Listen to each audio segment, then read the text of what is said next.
الذي أرسله بالحق بشيرا ونذيرا وداعيا إلى الله بإذنه وسراجا منيرا أما بعد فقد قال الله تعالى في كلامه المجيد وفي فرقانه الحميد أعوذ بالله من الشيطان الرجيم بسم الله الرحمن الرحيم كل نفس ذائقة الموت ثم إلينا ترجعون وقال تعالى في شان رسول الله إن الله وملائكته يصلون على النبي يا أيها الذين آمنوا صلوا عليه وسلموا تسليما اللهم صل على محمد وعلى آل محمد كما صليت على إبراهيم وعلى آل إبراهيم إنك حميد مجيد اللهم بارك على محمد وعلى آل محمد كما باركت على إبراهيم وعلى آل إبراهيم إنك حميد مجيد أما بعد আরোহা শালীনাপাড়া কেন্দ্রীয় কবরস্থানের উন্নয়ন কল্পে ষষ্ঠ বার্ষিক ইসলামী ওয়াজ মাহফিলের সম্মানিত মুহতারাম মুআজ্জাজ সভাপতি অধ্যক্ষ শায়েখ মোহাম্মদ আব্দুল বাতেন, কাঞ্চনপুর ইলাহিয়া কামিল মাদ্রাসা, উপস্থিত প্রিয় মুসলমান ভাই ও বোনেরা, প্রশংসা সবই কেবলমাত্র মহান রবের জন্য। সকলে বলি আলহামদুলিল্লাহ। দরুদ ও সালাম নবী মুহাম্মদ রাসূলুল্লাহ সাল্লাল্লাহু আলাইহি ওয়াসাল্লামের প্রতি। সকলে বলি আল্লাহুম্মা সাল্লি আলাইহি আল্লাহুম্মা বারিক আলাইহি। সম্মানিত উপস্থিতি, রাত গভীর হয়ে যাচ্ছে, তাই ভূমিকা করব না, সরাসরি আলোচনায় যেতে চাই ইনশাআল্লাহ। যেহেতু আজকের কবরস্থানের উন্নয়ন কল্পে, তাই আমি মৃত্যু প্রসঙ্গে একটা আয়াতে কারিমা তিলাওয়াত করেছি। আল্লাহ সুবহানাহু ওয়া তাআলা তৌফিক দান করলে একটি আয়াতকে কেন্দ্র করে অন্যান্য আয়াতকে সংযুক্ত করে সংক্ষিপ্ত সময়ের মধ্যে কাঙ্ক্ষিত যে উদ্দেশ্যটি সেটি সফল করার চেষ্টা করব ইনশাআল্লাহ। প্রিয় ভাইরা আমার, আমরা ইতিপূর্বে আমরা অনেক কথা শুনেছি যেগুলো কবরকে কেন্দ্র করে। যেমন কবরে 3টি প্রশ্ন করা হবে। মান রব্বুক, তোমার রব কে? ওমা দীনুক, তোমার দিন কি? ওমান হাযা রাজুল, এবং আল্লাহর নবী মুহাম্মদ রাসূলুল্লাহ সাল্লাল্লাহু আলাইহি সাল্লামকে উদ্দেশ্য করে বলা হবে। এখন পৃথিবীতে মানুষ যদি ভালো আমল করে থাকে, ভালো আমল করে, নেক কাজ করে, মানুষের সঙ্গে ভালো আচরণ করে, তার ওই ব্যক্তি এই প্রশ্নের উত্তর দিতে সহজ হবে। কথা বলেন ঠিক কিনা? দুনিয়াতে যদি খারাপের সঙ্গে জড়িয়ে থেকে, মন্দের সঙ্গে জড়িয়ে থাকে, ওই ব্যক্তি যদি মৃত্যুবরণ করে, কবরে যদি প্রশ্ন করা হয়, একটার উত্তর দিতে পারবে না। পারবে? পারবে না। কারণ উত্তর দিতে হলে এই দুনিয়াতে আপনাকে জ্ঞান অর্জন করে যেতে হবে। জ্ঞান অর্জন করলেই হবে না, তার পাশাপাশি সফলতা করতে হবে। জ্ঞানের কাজ কি? সেই কাজগুলো বাস্তবায়ন করতে হবে। আপনি জ্ঞান অর্জন করলেন যে নামাজ পড়া ফরজ, কিন্তু আপনি নামাজ পড়লেন না।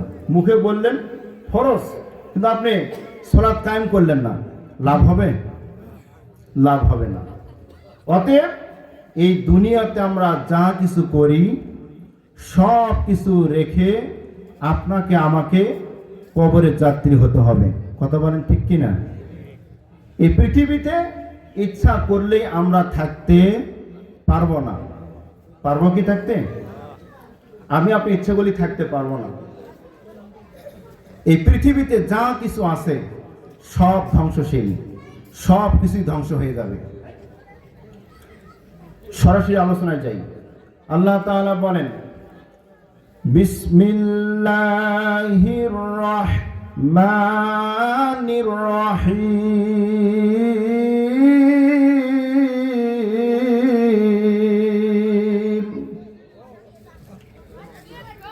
কুল্লু নাফসিন যায়িকাতুল মাউত সুম্মা ইলাইনা তুরজাউন।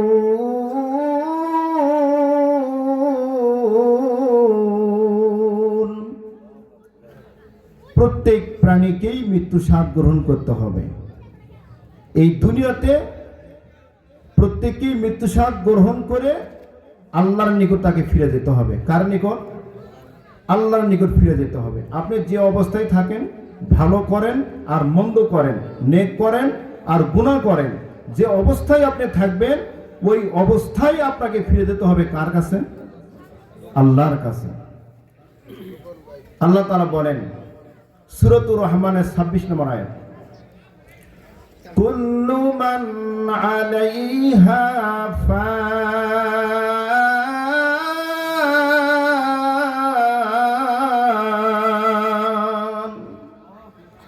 পৃথিবীতে যা কিছু আছে সব ধ্বংসশীল।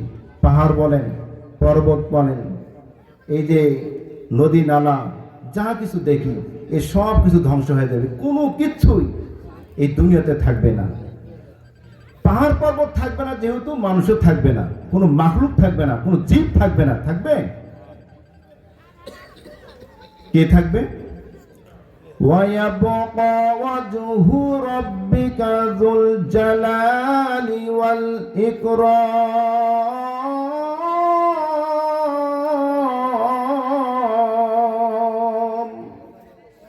শুধুমাত্র মহান রব, যিনি তাম পৃথিবী সৃষ্টি করেছেন, যিনি আপনাকে আমাকে সৃষ্টি করেছেন, সেই মহান রব তিনি শুধু অবশিষ্ট থাকবেন, আর যা আছে সব ধ্বংস হয়ে যাবে।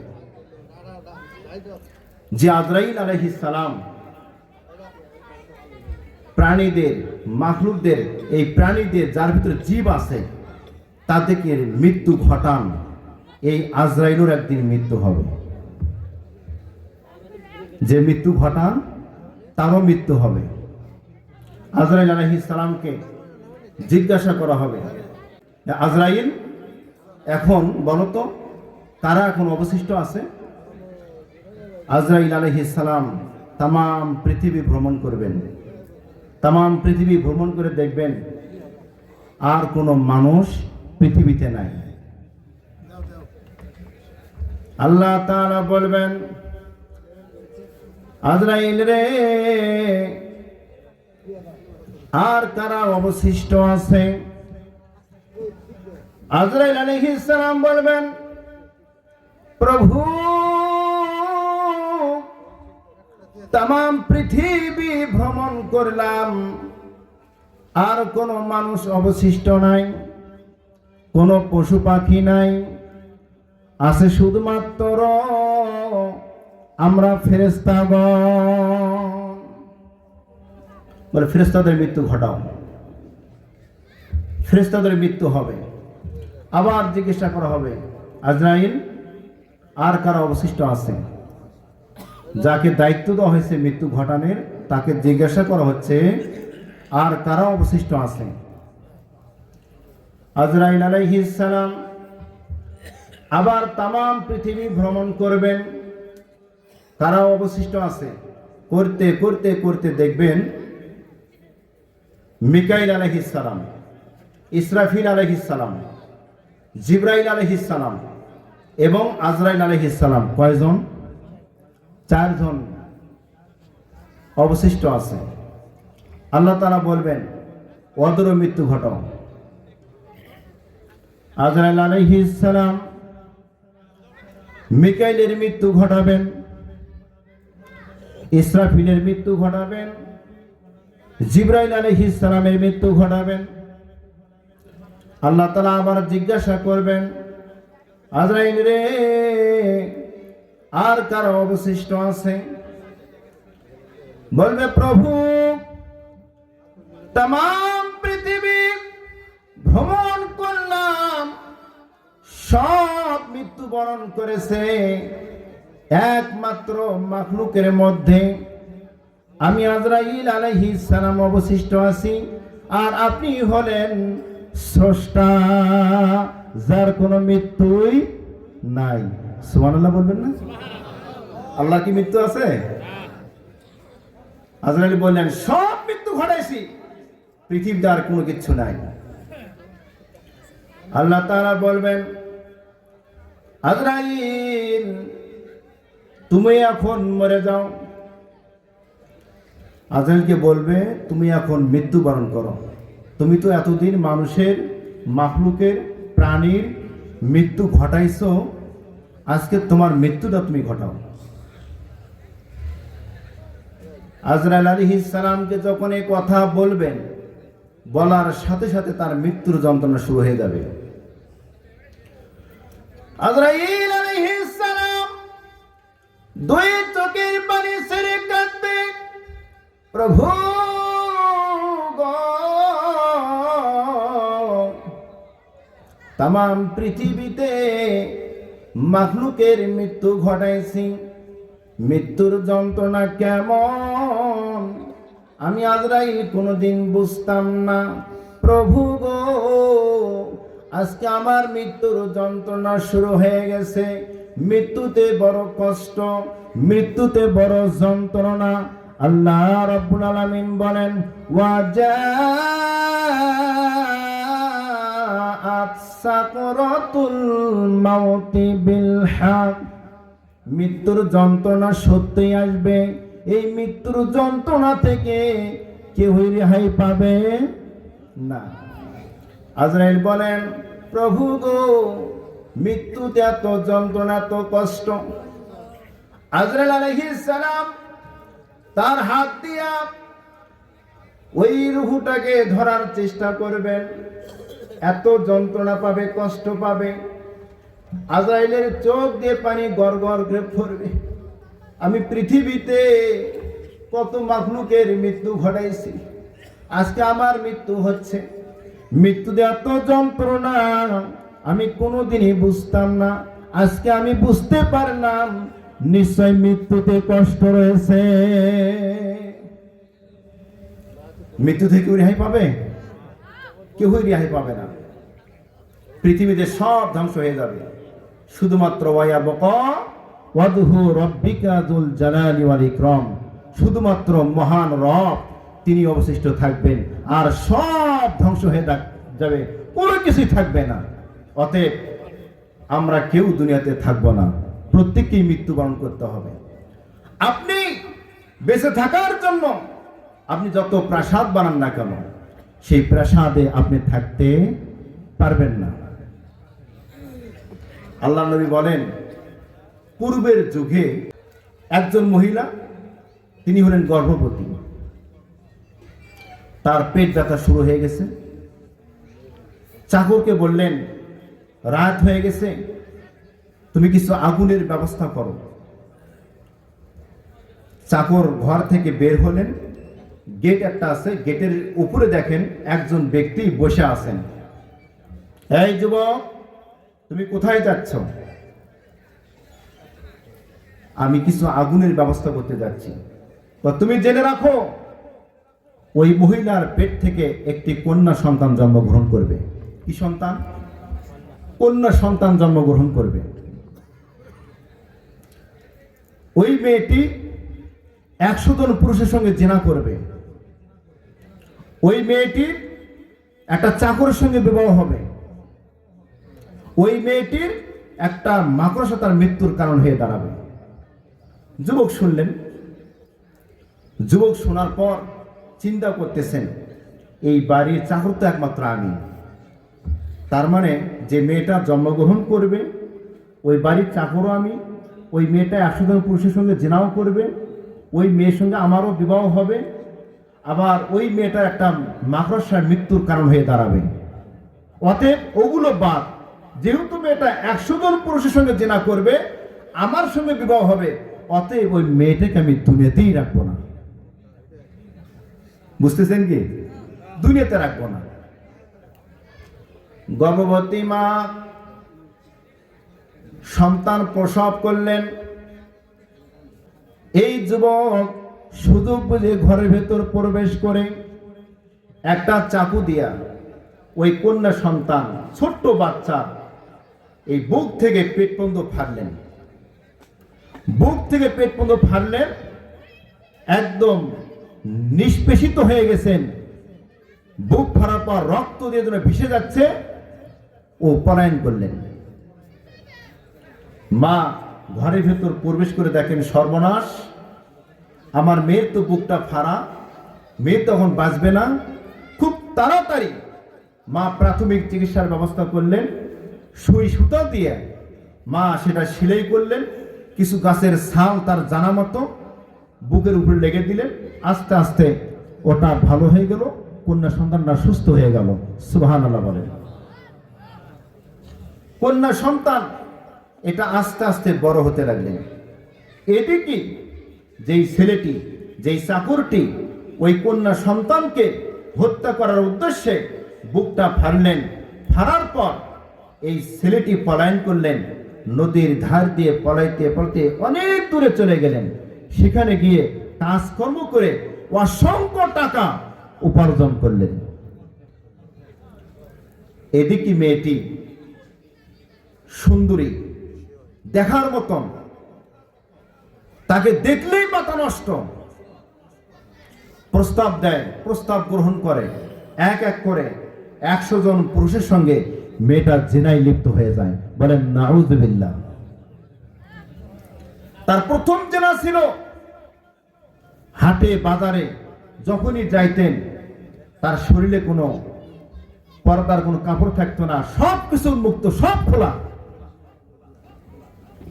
বর্তমানে ঢাকা শহরে বিভিন্ন পার্কে, জিয়া উদ্যানে এগুলো দেখা যায়।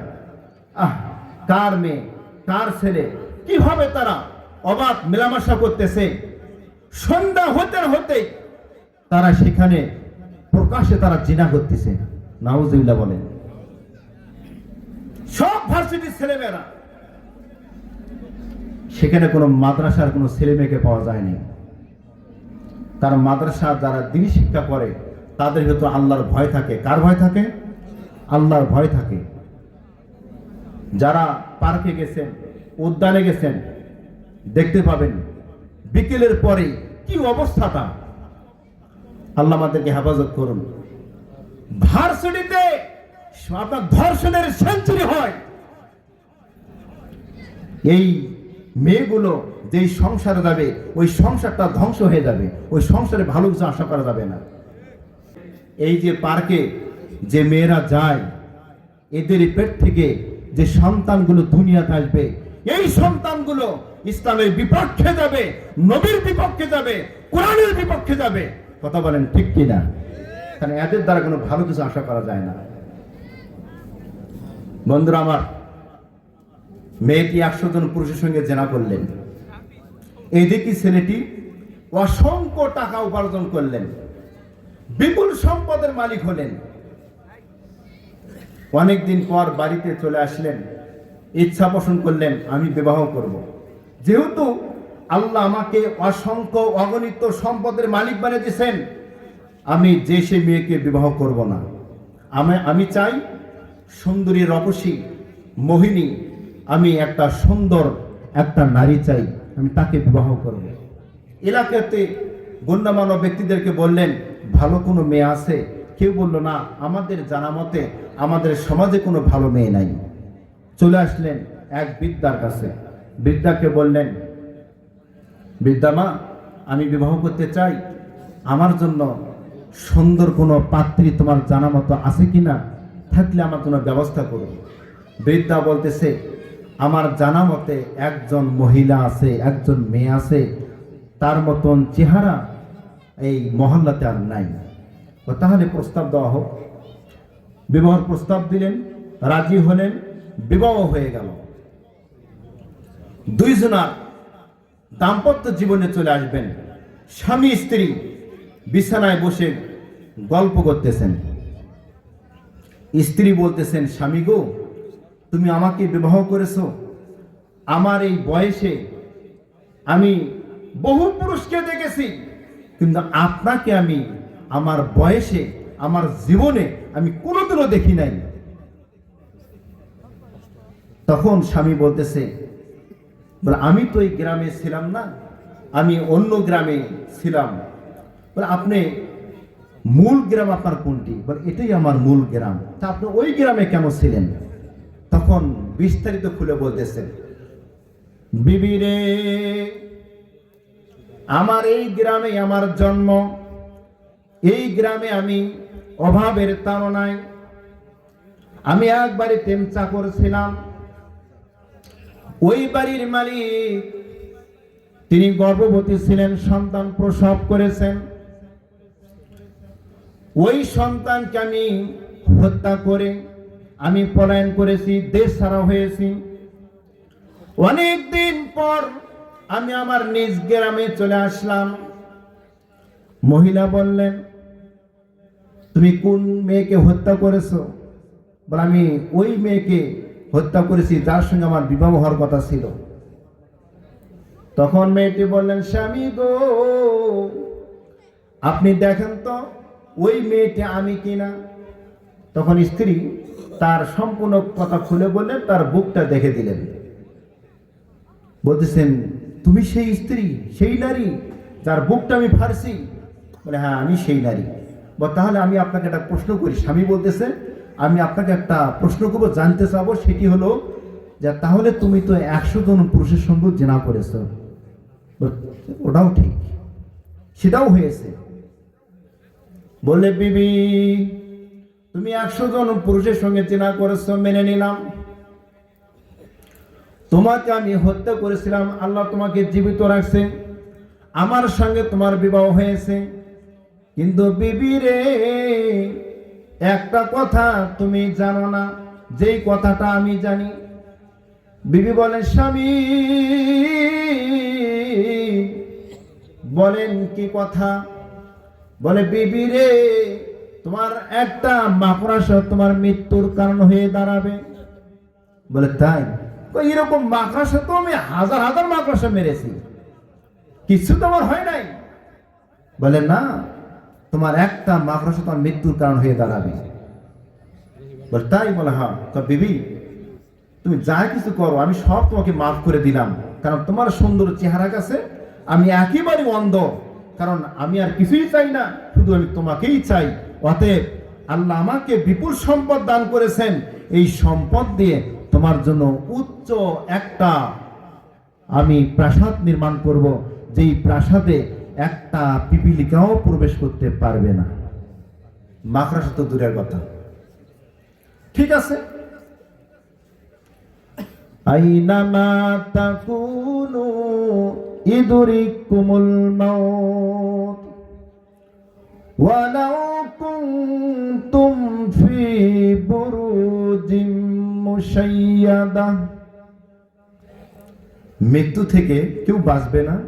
আপনি যত প্রাসাদ নির্মাণ করেন না কেন, যত আপনি প্রাসাদের ভিতরে আপনি সেফটি ভাবে থাকেন না কেন, মৃত্যু থেকে আপনি বাঁচতে পারবেন না।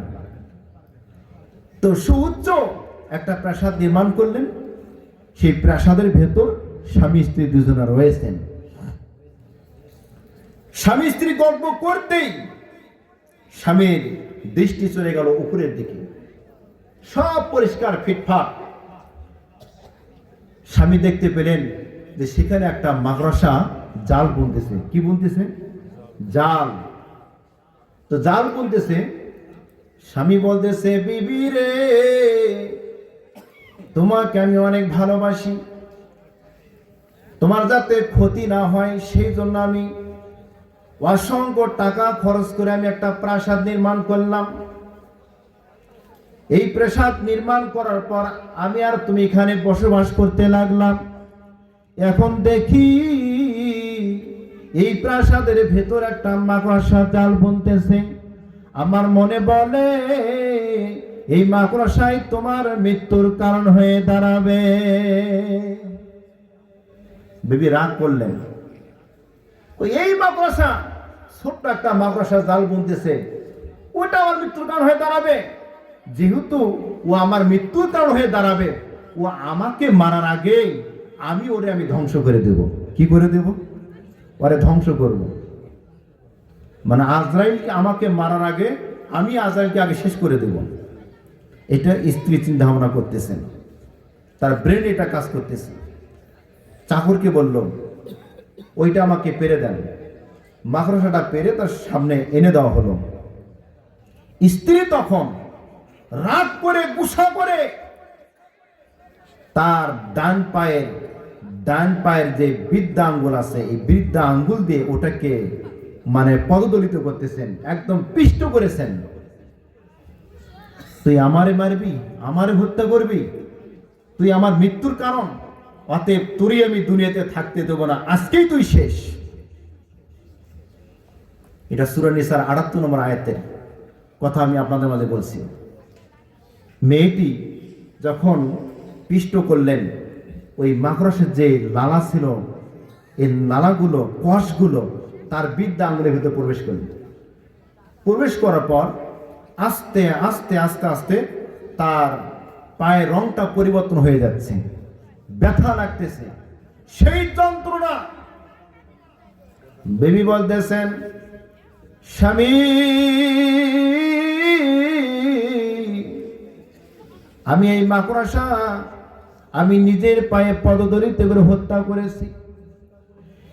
এইরকম অসংখ্য মাকড়সা আমি হত্যা করেছি, কোনোদিন আমার পায়ে ব্যথা লাগে নাই। স্বামীরে, আমার পা ব্যথা করতেছে, যন্ত্রণা করতেছে, কষ্ট হচ্ছে, আমার পা যেন নীল বর্ণ হয়ে যাচ্ছে। এমন তীব্র ব্যথা শুরু হয়ে গেল, মেয়েটি আর চোখের পানি ধরে রাখতে পারলেন না। সেখানেই পরে গড়াগড়ি দিয়ে কান্নাকাটি শুরু করলেন। স্বামী বিবিকে বলেন, বিবি রে, মৃত্যু চিরসত্য, এই মৃত্যু থেকে কেউ রেহাই পাবে না। আমি তোমাকে বাঁচার জন্য প্রাসাদ নির্মাণ করলাম, এই প্রাসাদের ভেতর তোমার মৃত্যু এখানে হাজির হয়েছে।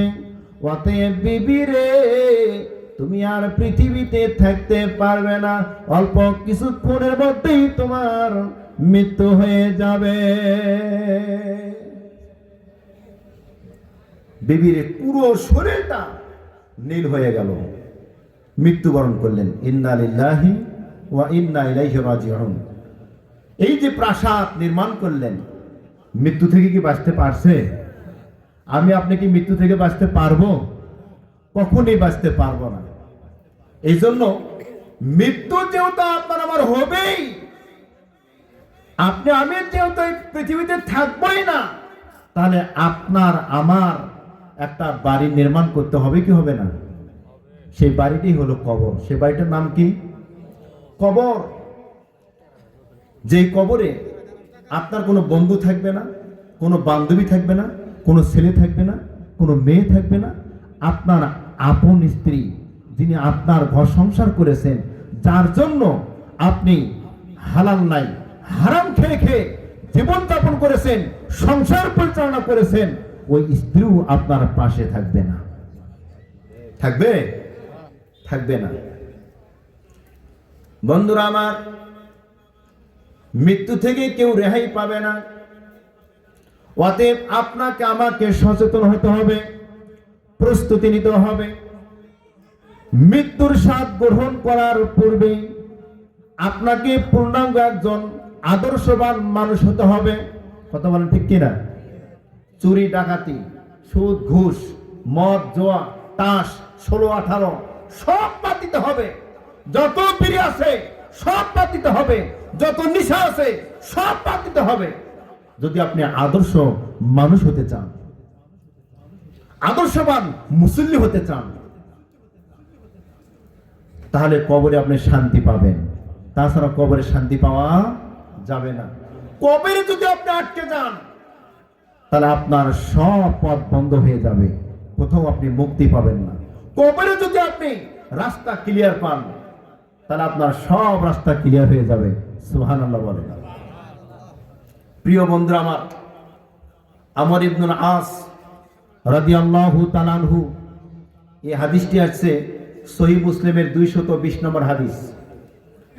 আমর ইবনুল আস, যিনি আল্লাহর নবীকে এত ভালোবাসছেন, এত মহব্বত করেছেন, যেদিন ইসলাম ধর্ম গ্রহণ করেছেন সেদিন থেকে নিজের জীবনটাকে ইসলামের জন্য দান করে দিয়েছেন। সুবহানাল্লাহ বলবেন না? অর্থ সম্পদ যা ছিল সব ইসলামের জন্য দান করেছেন, বিনিময়ে কবরের শান্তি এবং জান্নাত। কয়টা জিনিস? দুইটা জিনিস। একটা হলো কবরের শান্তি, অপরটি হলো জান্নাত। কারণ কবরে যদি শান্তি না পান, আপনার কবরে জান্নাত থাকবে না। কবরে যদি আপনি শান্তি পান, আপনার জান্নাত অটোমেটিক আল্লাহর দয়ায় আপনি পেয়ে যাবেন। ঠিক কিনা? আমর ইবনুল আস রাদিয়াল্লাহু তাআলা আনহু, তিনি 5 ওয়াক্ত ফরজ সালাত যথা সময়ে জামাআতের সাথে তিনি কায়েম করেছেন। আব্দুল্লাহ ইবনে আমর তিনি বলেন, আমার জানা মতে আমার বাবাকে আমি কোনোদিন দেখি নাই তিনি 5 ওয়াক্ত সালাত মসজিদ ছাড়া তিনি বাড়িতে পড়েছেন। সেই আমর ইবনুল আস রাদিয়াল্লাহু তাআলা আনহু, তিনি দেওয়ালের দিকে মুখ করে তিনি কান্না করতেছেন। আব্দুল্লাহ বলেন, আব্বা, আপনি কি নবীর সুসংবাদ শুনেন নাই? অমুক অমুক সুসংবাদ শোনেন নাই? আপনি তো কোনোদিন মানুষের সঙ্গে খারাপ আচরণ করেন নাই। আপনি তো হকদারের হক আদায় করেছেন। আপনি তো প্রতিবেশীর হক আদায় করেছেন, প্রতিবেশীর সঙ্গে ভালো আচরণ করেছেন, প্রত্যেক ছেলেমেয়ের সঙ্গে আপনি ভালো আচরণ করেছেন, প্রত্যেক ছেলেমেয়ের হক আপনি যথাযথভাবে আদায় করেছেন। আপনার তো কোনো ভয় নাই, আপনার তো কোনো টেনশন নাই। আপনি কেন এই দেওয়ালের দিকে মুখ করে কান্না করতেছেন? আমর ইবনুল আস বলেন, ছেলে, আমার কাছে সব থেকে প্রিয় কালেমা হচ্ছে শাহাদাতি আল্লাহ ইলাহা ইল্লাল্লাহু ওয়া আন্না মুহাম্মাদার রাসূলুল্লাহ সাল্লাল্লাহু আলাইহি ওয়াসাল্লাম। আমার প্রিয় ছিল কালেমা। এই প্রিয় কালেমার উপর আমি আমার জীবনকে আমি পরিচালনা করেছি। যেদিন আমি ইসলাম ধর্ম গ্রহণ করেছি, আমি এখন পর্যন্ত আমি কোনোদিন শিরিক করি নাই, কোনো মূর্তির কাছে মাথা নত করি নাই। সুবহানাল্লাহ বলেন। নবমুসলিম যারা নবমুসলিম হয়, এরা বুঝে সুঝে তারা মুসলমান হয়। একবার কালেমা পড়লে বাকি জীবনে তারা মন্দিরে যায় না। সুবহানাল্লাহ বলেন না? আপনি যারা নবমুসলিম হয়, আপনি তাদেরকে কখনোই আপনি মন্দিরে নিতে পারবেন না। কিন্তু আমরা কিন্তু মন্দিরে ঠিকই যাই, কি যাই না? মন্দিরে যাই। মুসলমানের সঙ্গে মন্দিরে কোনো সম্পর্ক নাই, ওটা যাদের ধর্ম তাদের সম্পর্ক। আপনার সম্পর্ক হচ্ছে মসজিদের সাথে। কথা বলেন ঠিক কিনা? আপনার সম্পর্ক মসজিদের সাথে, তাদের সম্পর্ক তাদের মন্দিরের সাথে, তাদের গির্জার সাথে। কথা বলেন ঠিক কিনা? আমর ইবনুল আস তিনি বলতেছেন, হে আমার ছেলে, আমার প্রিয় কালেমাই হচ্ছে শাহাদাতি আল্লাহ ইলাহা ইল্লাল্লাহু ওয়া আন্না মুহাম্মাদুর রাসূলুল্লাহ সাল্লাল্লাহু আলাইহি ওয়াসাল্লাম। এটাই হচ্ছে আমার প্রিয়। তবে আমার জীবনে 3টি পর্যায় কেটে গেছে। কয়টি পর্যায়? 3টি পর্যায়। খুব ভালো করে খেয়াল করবেন, স্মরণ করবেন, খেয়াল দিয়ে শুনবেন। 3টি পর্যায় কেটে গেছে। 1 নাম্বার হলো, আমি আমর ইবনুল আস রাদিয়াল্লাহু তাআলা আনহু, আমি বিশ্ব নবী মুহাম্মদুর রাসূলুল্লাহ সাল্লাল্লাহু আলাইহি ওয়াসাল্লামকে সব থেকে আমি বেশি ঘৃণা করেছি। এই নবী প্রসঙ্গে যারা কটূক্তি করেছে, যারা খারাপ আচরণ করেছে, আমি তাদেরকে বাহবা জানাছি। আর যারা ভালো আচরণ করেছে তাদেরকে আমি কষ্ট দিয়েছি। আর নবীকে কষ্ট দেওয়া এটা সব থেকে আমার প্রথম কাজ ছিল। 2 নাম্বার, আমার ভিতরে যখন ইসলামের প্রেরণা আসলো, ইসলামকে আমি বুঝতে শিখলাম, ইসলামকে জানলাম, নবীর প্রতি আমার মহব্বত হলো, ভালোবাসা জাগলো, আমার মন চাইলো আমি কালেমা পড়ব, মুসলমান হব। চলে আসলাম নবীজির কাছে, বললাম, ইয়া রাসূলুল্লাহ, নবী গো, আমি আমর ইবনুল আস আপনার কাছে আসছি, আপনি আমাকে কালেমা পড়ান, মুসলমান বানান। আল্লাহর নবী রাহমাতুল লিল আলামিন আনন্দিত হলেন, খুশি হলেন। আমরকে বললেন, আমর রে, তোমার হাতটা এগিয়ে দাও। আল্লাহর নবী হাত এগিয়ে দিলেন, আমর হাতটা এগিয়ে দিলেন এবং হাতটা টেনে নিলেন। আল্লাহর নবী বলেন, আমর রে, কি হলো তোমার? তুমি না ইসলাম ধর্ম গ্রহণ করবে, কালেমা পড়বে, মুসলিম হবে, হাত কেন তুমি টেনে নিলা? আমর বললেন, ইয়া রাসূলুল্লাহ, ওগো আল্লাহর নবী রাহমাতুল লিল আলামিন, আপনার সঙ্গে আমি পূর্বে শর্ত করতে চাই। আল্লাহর নবী বলেন, আমর, কি শর্ত করতে চাও বলো। আমর বললেন, ইয়া রাসূলুল্লাহ, আমার জীবনে অনেক পাপ করেছি, আমি মানুষের সঙ্গে খারাপ আচরণ করেছি, আমি সমাজের লোকের সঙ্গে খারাপ আচরণ করেছি। আপনি বলেন, আমার জীবনের পূর্বেকার সকল গুনাহ মাফ হবে কি? আল্লাহর নবী রাহমাতুল লিল আলামিন বলেন, আমা আলিমতা আন্নাল ইসলামা ইয়াহদিমু মা কানা ক্বাবলা। হে আমার, যদি তুমি ইসলাম ধর্ম গ্রহণ করো, কালেমা পড়ো, মুসলিম হও, ইসলাম ধর্ম গ্রহণ করলে আল্লাহ তার জীবনের পূর্বেকার সব গুনাহ মাফ করে দেয়। সুবহানাল্লাহ। আমা আলিমতা আন্নাল ইসলামা ইয়াহদিমু মা কানা ক্বাবলা। ইসলাম ধর্ম গ্রহণ করলে, এই ইসলামের উপর তার জীবন পরিচালনা করলে আল্লাহ তার জীবনের পূর্বেকার সব গুনাহ মাফ করে দিবেন। সুবহানাল্লাহ বলবেন না? 2 নাম্বার হলো, ওয়া আন্নাল হিজরাতা তাহদিমু মা কানা ক্বাবলাহা। আল্লাহর নবী বলেন, যে ব্যক্তি হিজরত করে, হিজরত করলে তার জীবনের পূর্বেকার সব গুনাহগুলো মাফ হয়ে যায়। ওয়া আন্নাল হাজ্জা ইয়াহদিমু মা কানা ক্বাবলা। যে ব্যক্তি হজ করে, কি করে? হজ করে, হজ করলে তার জীবনের পূর্বেকার সব গুণ আল্লাহ মাফ করে দেন। নিয়ত করেন হজ করার জন্য। যাদের সম্পদ আছে নিয়ত করেন, আপনার জীবনে যত গুনাহ করেছেন আল্লাহ সব গুনাহ এই হজের বিনিময়ে আল্লাহ আপনাকে মাফ করে দিবেন, যদি আল্লাহ আপনার হজটাকে কবুল করে থাকেন। এই জন্য নিয়ত করেন, যেহেতু আমি আপনি জীবনে বহু গুনাহ করেছি, ঠিক না ভাই?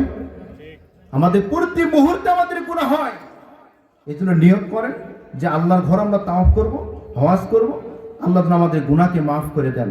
এই নিয়ত করেন, দেখবেন আল্লাহ আপনার গুনাহকে মাফ করে দিবেন। অতঃপর আমর বলেন, হে আমার ছেলে, অতঃপর আমি কালেমা পড়লাম, মুসলমান হলাম। 2 নাম্বার চলে গেল।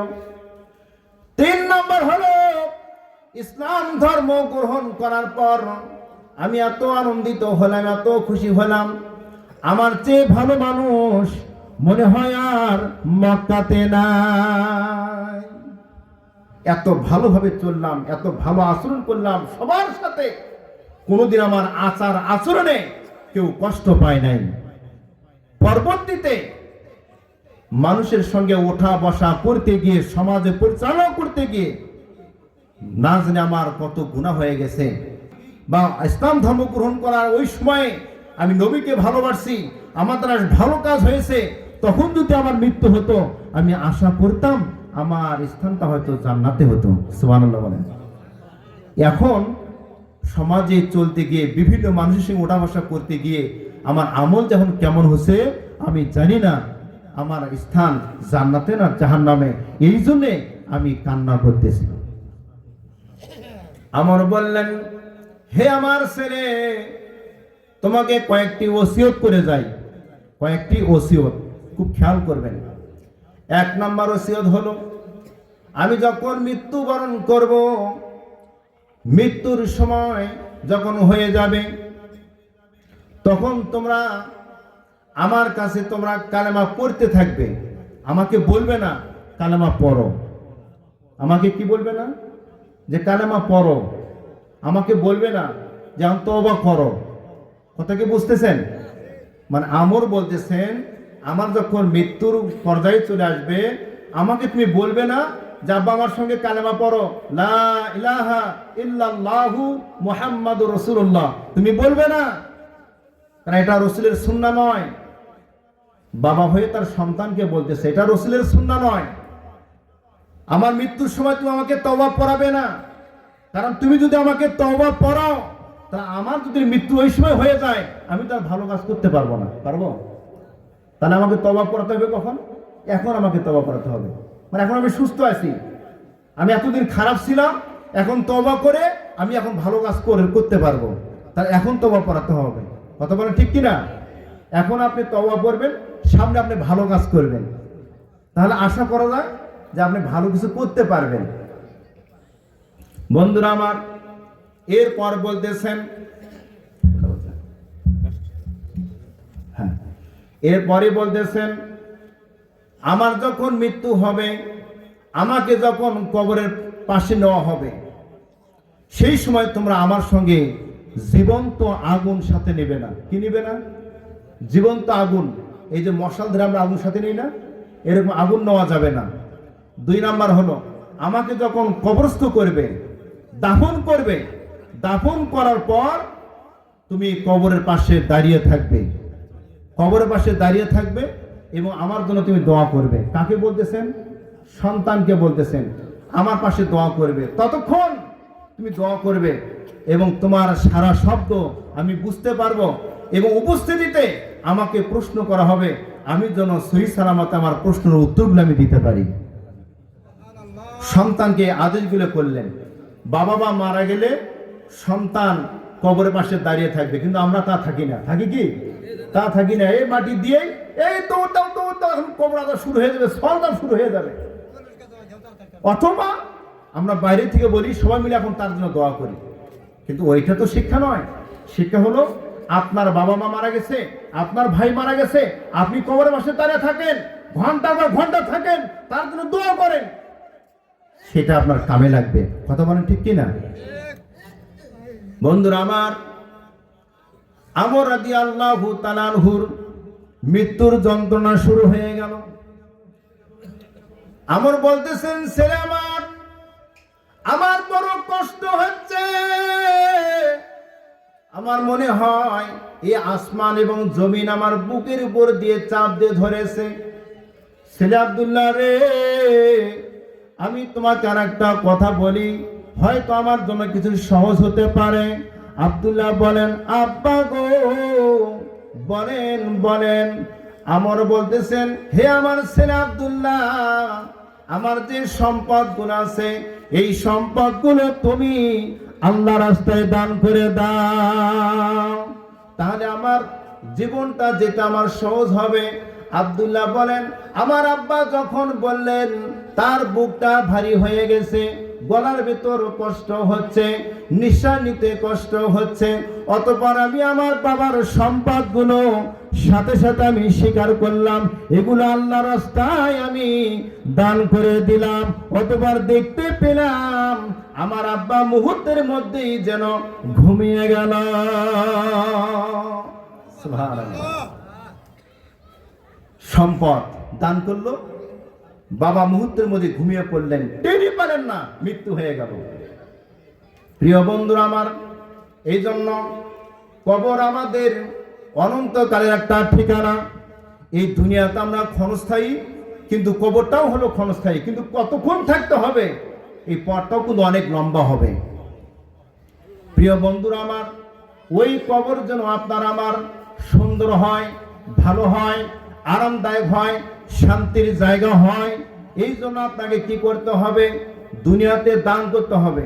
আপনি যদি দান করেন, তাহলে কবরের ভেতর যখন আপনাকে শুয়ে দেওয়া হবে এবং উপরে যখন আপনাকে খাড়াল দেওয়া হবে, বাঁশের চাল দেওয়া হবে, অতঃপর মাটি দেওয়া হবে, মানুষ দিতে না দিতে আপনি দুনিয়াতে যে দান করেছেন এই দানগুলো আপনার কবরের চতুর্পাশ দেশে ওরা দাঁড়িয়ে যাবে। সুবহানাল্লাহ বলবেন না? যার সমর্থন আছে 500 টাকা, 500 টাকা দান করেছে। যার সমর্থন আছে 10,000 টাকা, 10,000 দান করেছে। সেই সমর্থন যে দানগুলো ওই কবরের চতুর্পাশ দিয়ে আপনার বেষ্টন দিয়ে আপনাকে এমনভাবে পাহারা দিবে, আপনাকে কোনো আযাব, কোনো যন্ত্রণা আপনাকে স্পর্শ করতে দিবে না। সুবহানাল্লাহ আসতে বলেন।